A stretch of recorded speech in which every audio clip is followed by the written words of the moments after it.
कर रहे थे इलेक्ट्रोमैग्नेटिक इंडक्शन चैप्टर, और इसके अंदर हमने क्या डिस्कस किया है, different way to produce a induce EMF और induce current in the different kind of systems.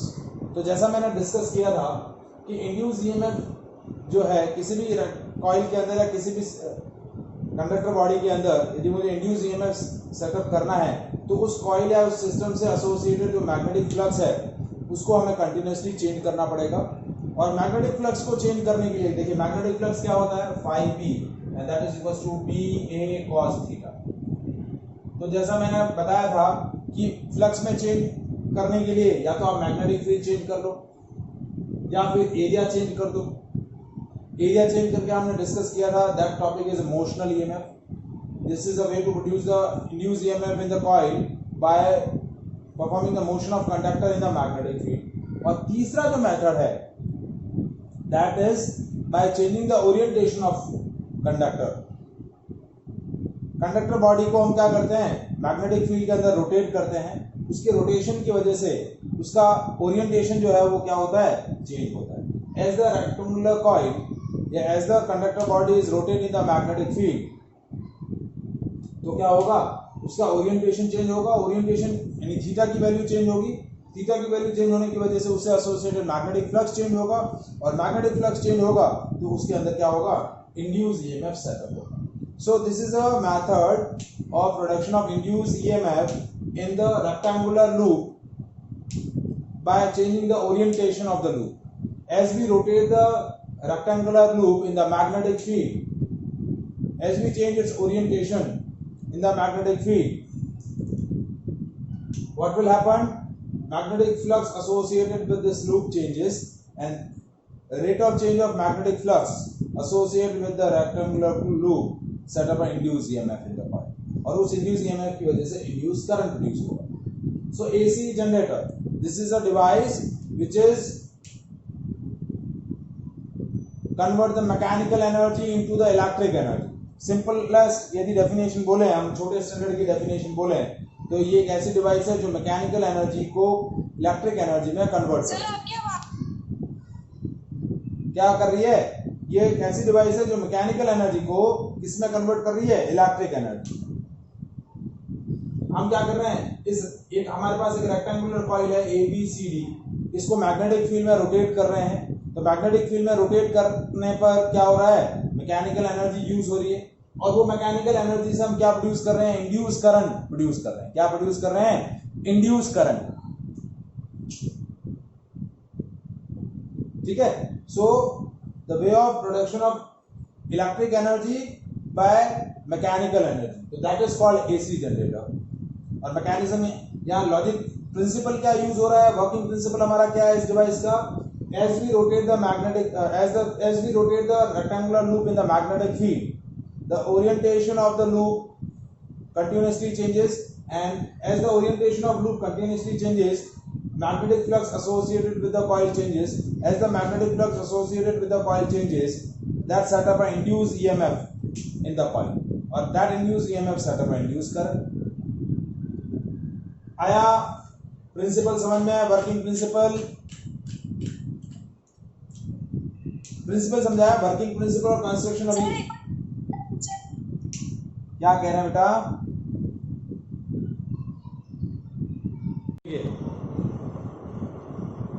now we will discuss the device named AC generator.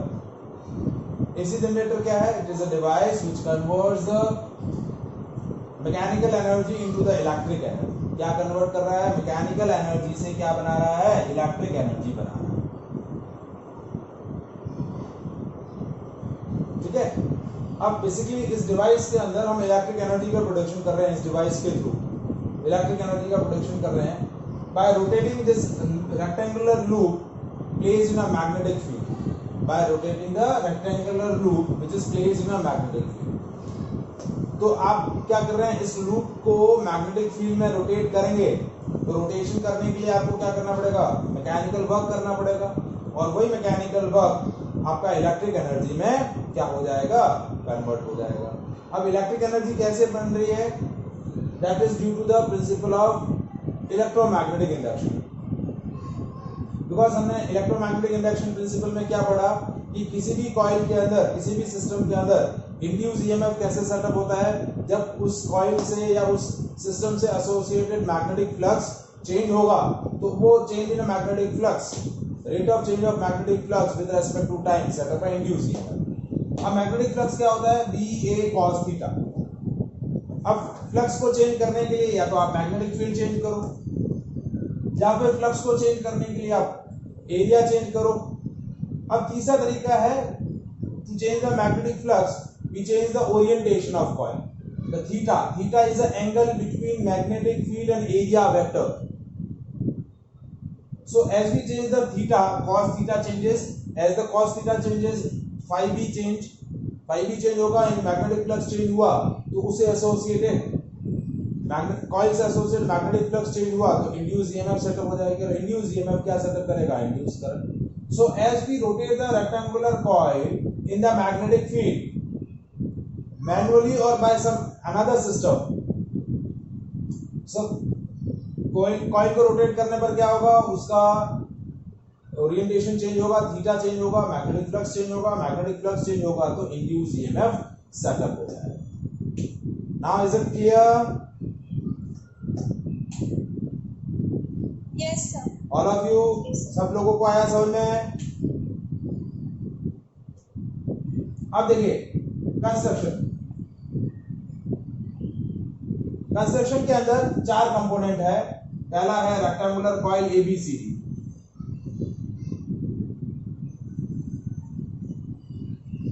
कौन सी कॉइल है, ABCD. This is a rectangular coil and this rectangular coil is mounted on the axle. ये आपका क्या है, Excel है। एक इस तरीके का शाफ्ट है, मेटालिक शाफ्ट है। उस मेटालिक शाफ्ट के अंदर आपने रेक्टेंगुलर कॉइल को क्या किया हुआ है, फिक्स किया हुआ है। अब इस कॉइल का जो एक्सिस ऑफ रोटेशन है, इस रेक्टेंगुलर कॉइल का जो एक्सिस ऑफ रोटेशन है वो मैग्नेटिक फील्ड के परपेंडिकुलर है। मतलब ये जो एक्सेल है, ये जो पाइप है, ये वाली, ये मैग्नेटिक फील्ड के परपेंडिकुलर है। मैग्नेटिक फील्ड लाइंस कैसे आ रही है, ये मैग्नेटिक फील्ड लाइंस इस तरीके से आ रही है, एन से एस की तरफ यूनिफॉर्म मैग्नेटिक फील्ड आ रहा है इस तरीके से। So this axle of the coil is perpendicular to the magnetic field. अब इस रेक्टेंगुलर कॉइल को क्या बोला जाता है, आर्मेचर। क्या बोलते हैं, आर्मेचर।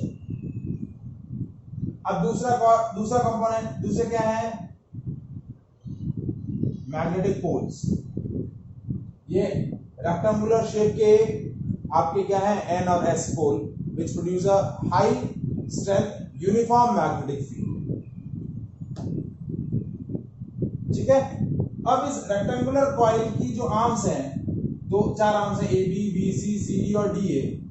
ये जो ये आर्म्स हैं, वो दोनों आर्म्स 2 सर्कुलर रिंग से कनेक्टेड है। इन दोनों सर्कुलर रिंग्स को हम क्या बोलते हैं, स्लिप रिंग्स।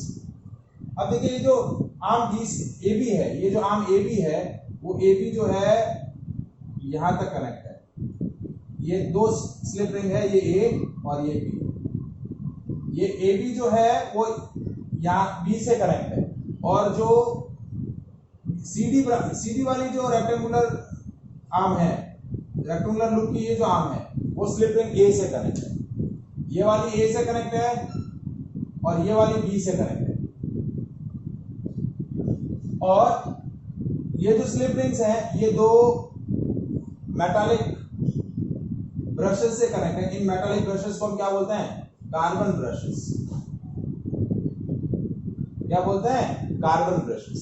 और ये कार्बन ब्रशेस किससे कनेक्टेड है, आपके अल्टरनेटेड सोर्स। यानी यहाँ आपका गैल्वेनोमीटर लगा हुआ है। ये क्या है, यहाँ एक तरीके से गैल्वेनोमीटर लगा हुआ है। क्या लगा हुआ है, गैल्वेनोमीटर। मतलब जो आपका करंट प्रोड्यूस होगा, उस करंट की वजह से सिस्टम में अटैच गैल्वेनोमीटर क्या करेगा, डिफ्लेक्शन शो करेगा। मतलब ये आपका आउटपुट है, अल्टरनेटिंग ईएमएफ या अल्टरनेटिंग करंट जो प्रोड्यूस होगी, वो आउट सोर्स में क्या हो जाएगी, सप्लाई कर दी जाएगी। ये मतलब आपका एक्सटर्नल सर्किट से कनेक्ट।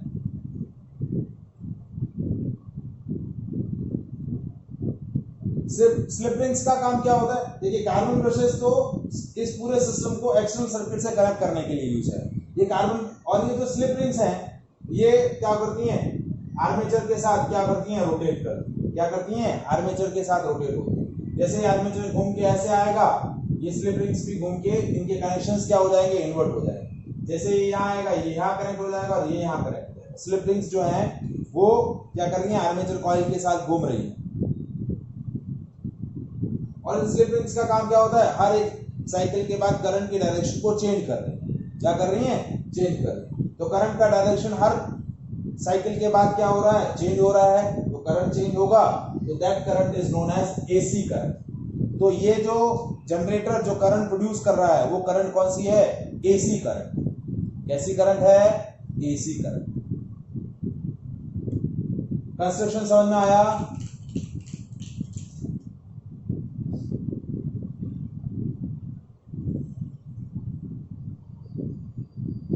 बेटा समझ में आया कंस्ट्रक्शन? Yes sir. अब इसकी वर्किंग, मैनुअल वर्किंग भी समझा देता हूं। मैथमेटिकली कैसे ये इंड्यूस ईएमएफ और इंड्यूस करंट मैथमेटिकली जनरेट करेगा, उसका मैथमेटिकल एक्सप्रेशन भी हम डिस्कस करेंगे। अब देखिए ये कॉइल आर्म ए बी है और ये आर्म सी डी है। अब ये कॉइल फॉर एग्जांपल आपकी कैसे रोटेट हो रही है? क्लॉकवाइज। मैंने क्या बोला? क्लॉकवाइज रोटेट हो रही है। तो ये कॉइल ऐसे घुमा तो ये क्या हुआ? ये वाला पार्ट ऊपर आएगा, ये वाला आर्म ए बी जो है वो ऊपर की तरफ आ रही है और आर्म सी डी जो है नीचे की तरफ जा रही है। ये देखिए ये ऐसी रेक्टेंगुलर कॉइल है, ये ऊपर आया, ये नीचे गया। दिख रहा है बेटा? ये रेक्टेंगुलर कॉइल है ऐसे, तो ये ऊपर आई, ये नीचे गई। तो आर्म ए बी जो है ऊपर आ रही है, आर्म सी डी जो है वो नीचे जा रही है और ऐसे घूम जाएगा। तो जब आर्म ए बी, अब कॉइल का आर्म ए बी जो है वो ऊपर की तरफ आ रहा है और आर्म सी डी जो है नीचे की तरफ आ रहा है। अब मैं इस डायग्राम को थोड़ा सा यहाँ थोड़ा सा सिंपल कर दे रहा हूं। ये एन, ये एस और ये मेरी रेक्टेंगुलर कॉइल। ये ए, ये बी, ये सी, ये बी। ठीक है। अब मेरे इंड्यूस करंट की डायरेक्शन पता करनी है। तो क्या हो रहा है? देखिए ये बाहर की तरफ आ रहा है और ये अंदर की तरफ जा रहा है, मतलब मोशन ऑफ कंडक्टर बाहर की तरफ है, ऊपर की तरफ आ रही है। तो अब देखिए ये right hand Fleming right hand rule से मैं क्या करूंगा? इंड्यूस करंट की डायरेक्शन बताऊंगा। तो देखिए ये 4 finger direction of magnetic field, ठीक है। थंब क्या कर रहा है? Motion of conductor. क्या बता रहा है? Motion of conductor. एक सेकेंड,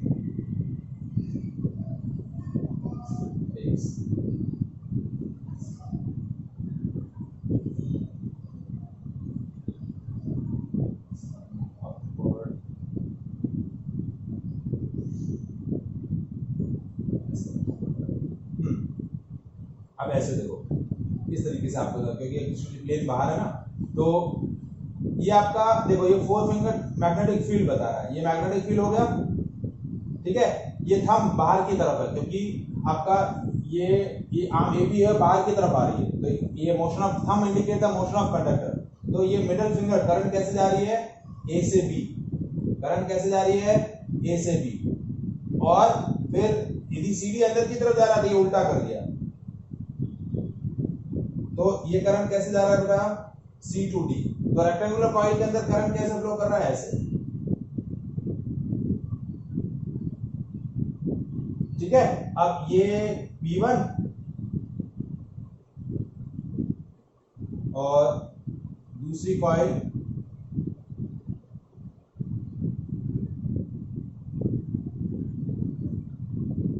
ये V2।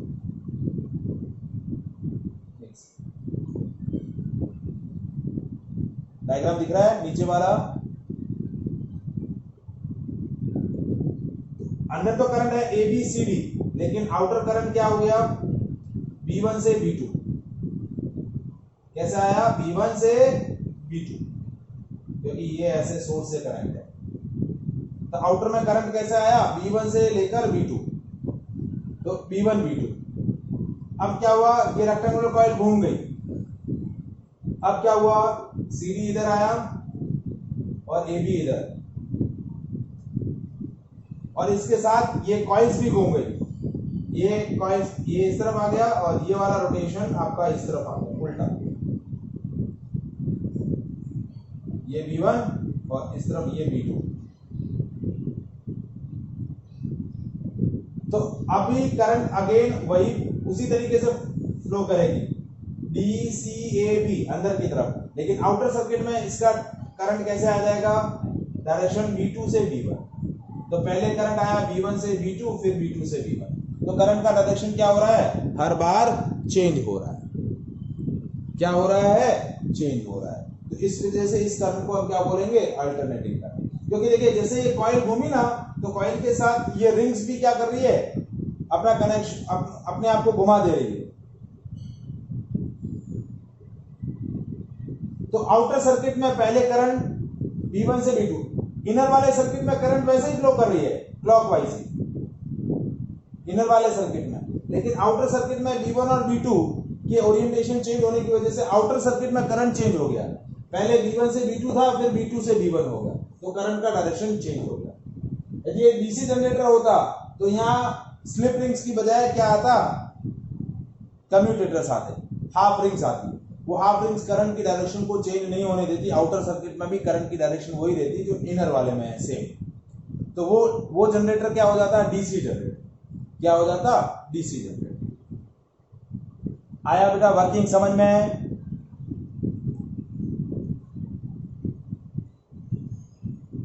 अब इंड्यूस ईएमएफ और इंड्यूस करंट का मैथमेटिकल रिलेशन क्या डिस्कस कर रहा हूं, मैथमेटिकल रिलेशन। मैथमेटिकल रिलेशन क्या है, expression of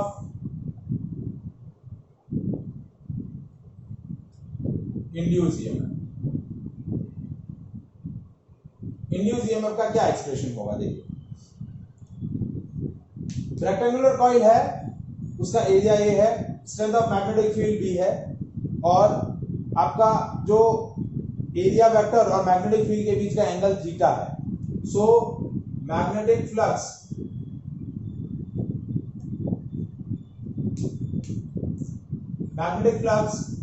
associated with coil कितना होगा, 5b, 5b is equals to b dot a, so that is ba cos theta. Suppose if the rectangular coil is rotated clockwise with angular velocity omega, angular velocity of coil क्या है, omega.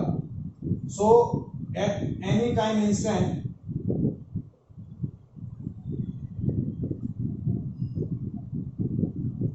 t, theta की value क्या हो जाएगी, omega T.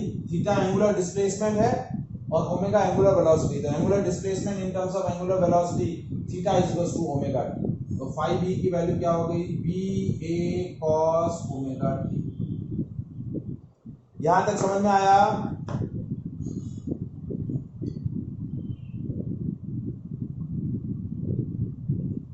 Any doubt?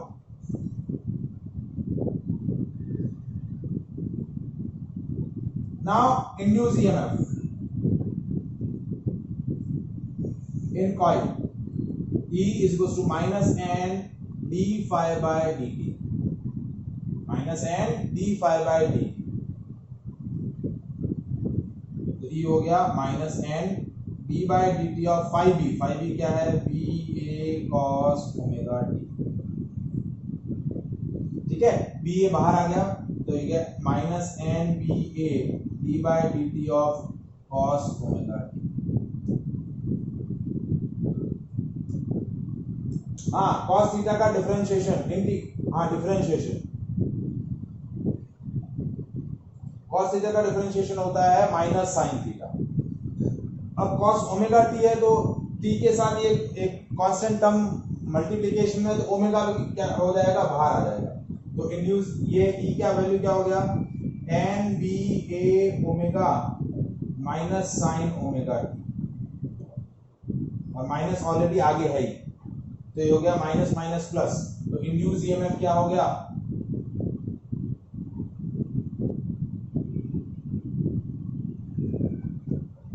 That is N B A omega sine omega T, और N B A omega ये induce EMF की maximum value है, तो E is equals to E naught sin omega t. So that is a mathematical expression of induced EMF, और इसको हम क्या बोलते हैं, इस पूरी E को हम क्या बोलते हैं, instantaneous value of induced EMF. E is equals to E naught sin omega t. मतलब at any instant if we want to calculate the induced EMF we can determine by this mathematical equation. E is equals to E naught sin omega t. That is called instantaneous value of induced EMF. ये equation हम next chapter alternating current के अंदर continuously use करेंगे। जब भी induced EMF की instantaneous value लिखनी होगी तो इस मैथमेटिकल इक्वेशन से लिख देंगे E is equals to E naught sin omega t. Is it clear?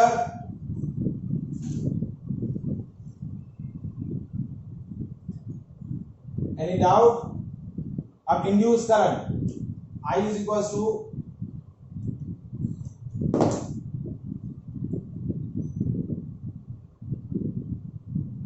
Induce current क्या होगा,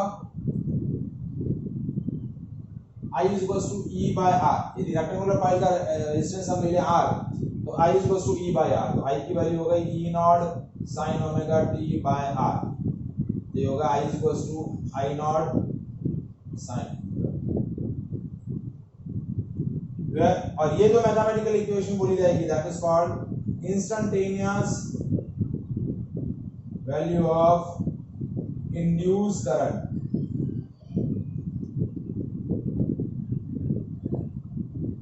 या फिर इंड्यूस्ड करंट टाइम वेरिंग है तो it is called instantaneous value of AC current, और ये बोला जाएगा instantaneous value of AC voltage.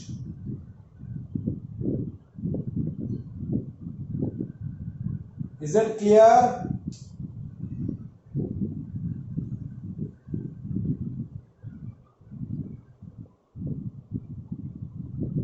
वंदन, मान्या, yes, sir. समझ में आया? Yes, sir. अब देखिए, यदि मैं ग्राफ प्लॉट करूं इन फ्लक्स के लिए और इंड्यूस ईएमएफ के लिए, तो देखिए कैसे ग्राफ बनेगा।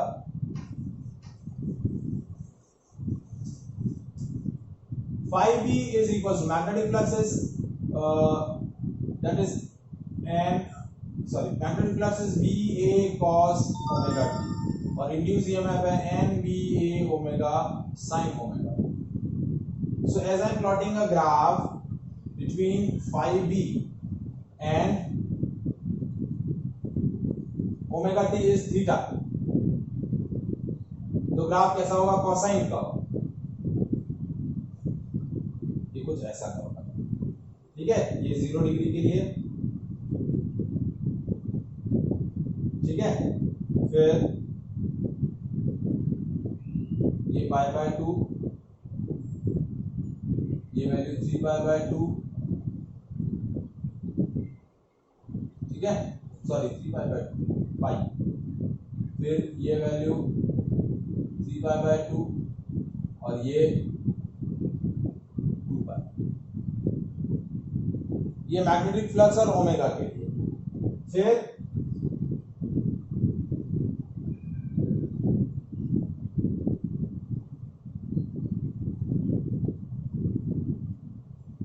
इंड्यूस ईएमएफ और ओमेगा टी के लिए यदि मैं ग्राफ प्लॉट करूं तो ग्राफ कैसा आएगा, साइन कर्व,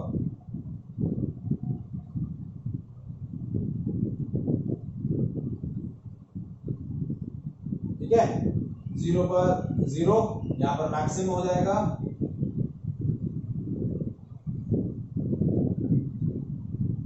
और यहां नेगेटिव में मैक्सिमम, ये पाई बाय 2, ये पाई, ये 3 पाई बाय 2 और ये 2 पाई। Is it clear?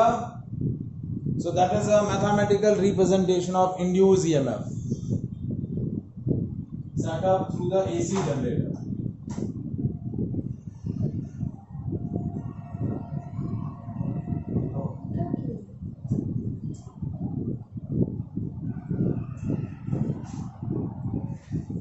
Any doubt?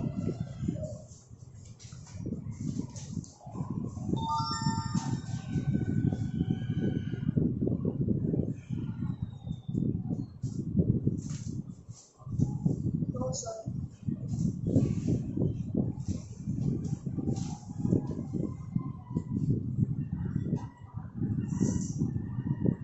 So देखिए,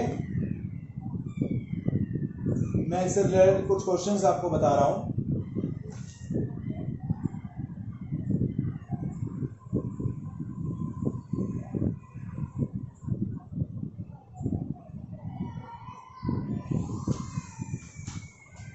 एक सेकंड चालू.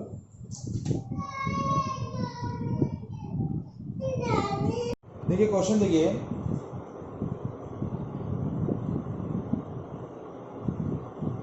a rectangular coil of 100 tons of area 0.1 meter square. Coil rotates at the half of the revolution per second and it is placed in a uniform magnetic field of 0.01 Tesla perpendicular to the axle of rotation of coil. What is the maximum voltage generated in the coil? Maximum कितना voltage generate होगा वो आपको क्या करना है, बताना है. तो देखिए कैसे जनरेट हो रहा है और कैसे कैलकुलेट करना है.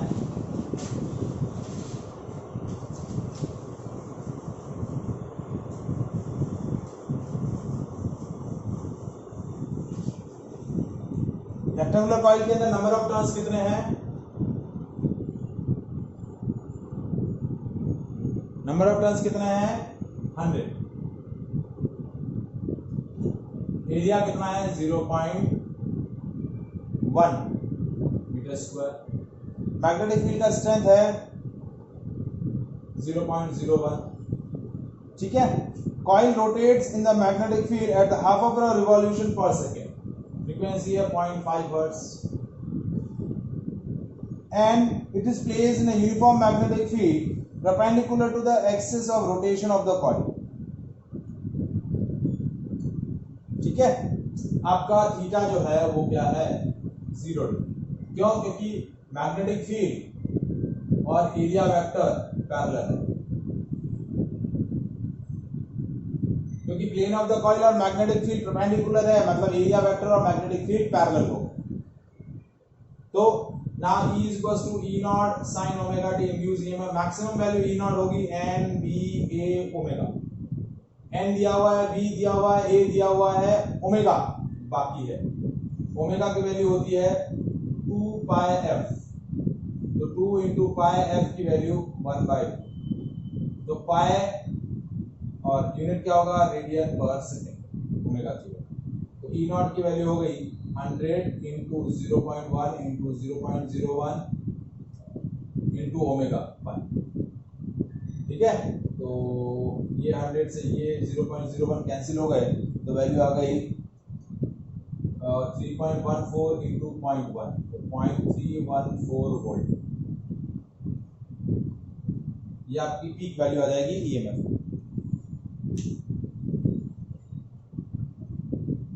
Is it clear?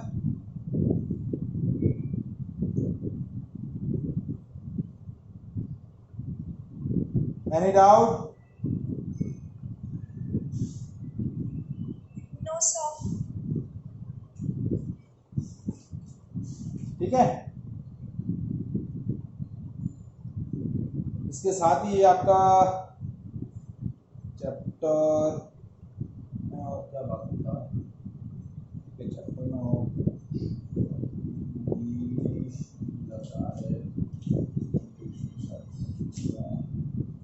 एक सेकंड चालू रखो.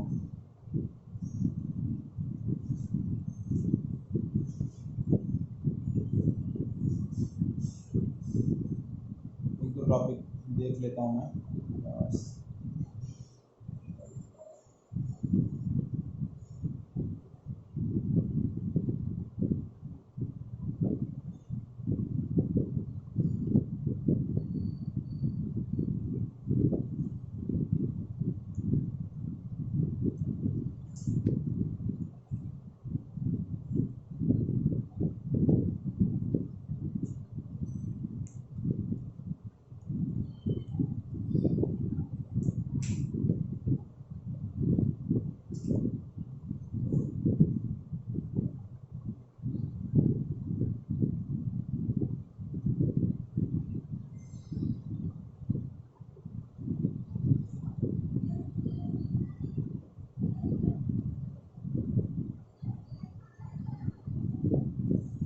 चालू कर दूंगा।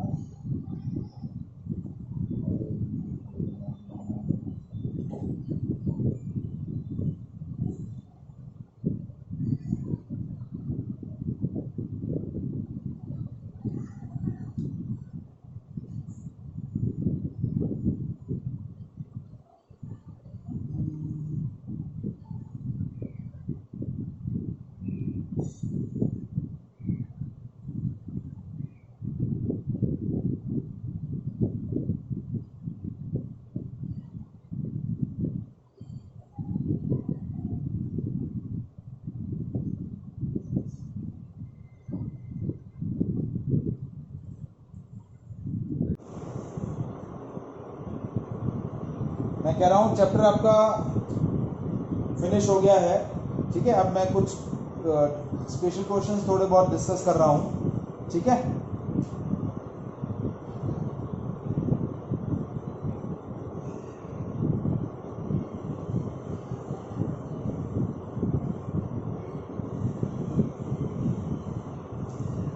A square metal wire loop of side 10 centimeter and resistance 1 ohm is moved with a constant velocity v in the uniform magnetic field of strength 2 Weber per meter square as shown in a figure.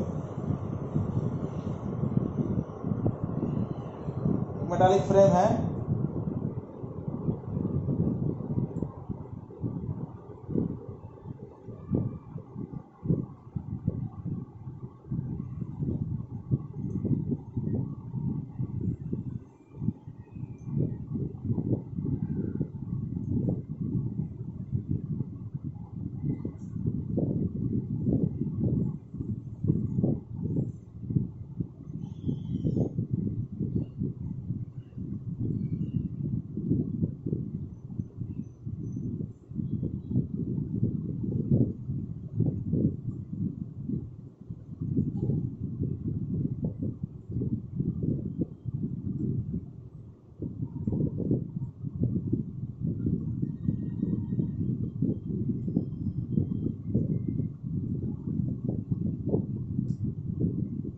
ये पूरी metallic frame है, ठीक है। Which move with ये आपकी metal loop है,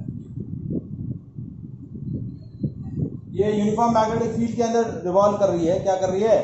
magnetic field के अंदर ट्रेवल कर रही है यूनिफॉर्म वेलोसिटी से। मैग्नेटिक फील्ड है 2 वेबर पर मीटर स्क्वायर यानी 2 टेस्ला है, और इसकी जो वेलोसिटी है, magnetic field is perpendicular to the plane inward. The magnetic field, the loop is connected to the network of resistance each of value 3 ohm. With what speed should be the loop will be moved so that a constant current of 1 milliampere flows in the loop. आपको induce current का magnitude कितना दिया हुआ है?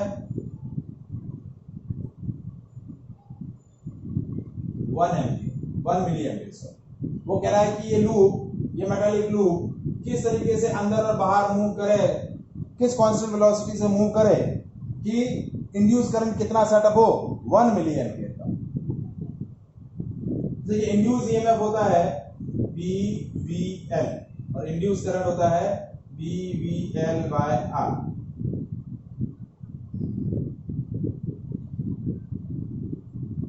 ठीक है। अब आपको मैग्नेटिक फील्ड दिया हुआ है 2 weber per metre square, velocity आपको कैलकुलेट करनी है, इंड्यूस करंट आपको दिया हुआ है 1 × 10⁻³ है, ठीक है। अब L और R, अब square metal wire loop of side 10 centimetre and resistance 1 ओम, उसका रेजिस्टेंस कितना है? खुद का 1 ओम है, और ये साइड जो है स्क्वायर लूप है, ये स्क्वायर लूप आपको दिया हुआ है, इसकी लेंथ कितनी है? 10 सेंटीमीटर। तो L की वैल्यू कितनी हो गई? 10 सेंटीमीटर यानी 0.1 मीटर। अब रेजिस्टेंस, इफेक्टिव रेजिस्टेंस निकालना है। तो देखिए ये आपका एक व्हीटस्टोन ब्रिज है, जिसका इसका रेशियो सेम है, तो ये हट जाएगा, हट गया भाई। इन दोनों का इफेक्टिव निकाला 3 और 3 6, तो ये आ गया 6 ओम। इसका इफेक्टिव निकाला तो आ गया 6 ओम।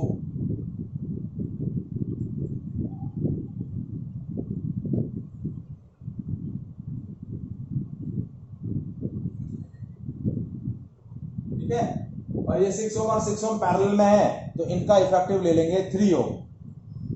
तो मैं ये पूरा हटा के क्या कर ले रहा हूं, ये 3 ओम, ठीक है। और ये 3 ओम और इसका ये 1 ओम, क्योंकि इस मेटालिक लूप का रेजिस्टेंस 1 ओम है, तो 1 ओम और 3 ओम टोटल मिला के सर्किट का रेजिस्टेंस कितना हो गया, 4 ओम। कितना हो गया, 4 ओम। तो अब आपका बाकी सारे पैरामीटर्स कैलकुलेट हो गए, इजीली कैलकुलेशन हो जाएगी। 1 into 10⁻³ is equal to 2 into V into L की वैल्यू है 0.1 अपॉन रेजिस्टेंस है 4, क्रॉस मल्टीप्लाई किया 4 into 10⁻³ upon 0.2 is equal to V। तो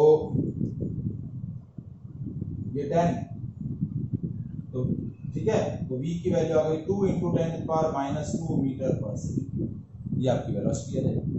तो स्क्वायर लूप जो है इस वेलोसिटी से क्या करेगा, अंदर और बाहर क्या करेगा, मूव करेगा। आया समझ में?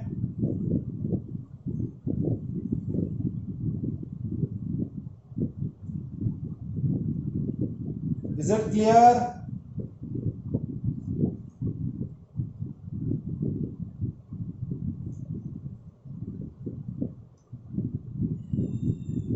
वंदन, मान्या, समझ में आया?